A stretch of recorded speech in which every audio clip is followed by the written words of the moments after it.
ভাবতে পারো একটা ফেসবুক ফ্রেন্ড রিকোয়েস্ট তোমাকে দেশের সবথেকে বড় বিশ্বাসঘাতক বানাতে পারে। 2004 সালে ইন্ডিয়ান অ্যাম্বাসি মস্কোতে কাজ করা একজন ভারতীয় অফিসার প্রেমে পড়ে ফেঁসে গেল এক মারাত্মক ফাঁদে। মেয়েটির নাম ছিল পূজা।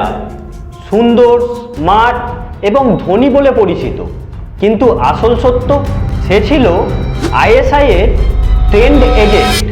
প্রেমের কথা, লেট নাইট চ্যাট আর ধীরে ধীরে সে বের করে নেয় ভারতের অস্ত্র ও সিগারেট মিশনের তথ্য।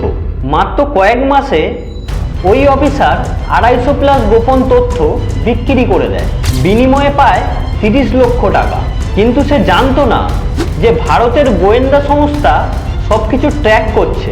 ভারতে ফেরার পরই তাকে গ্রেফতার করা হয়। একটা ভুল আর একটা ফেক ভালোবাসা আর সবচেয়ে কেরিয়ার, পরিবার, সম্মান।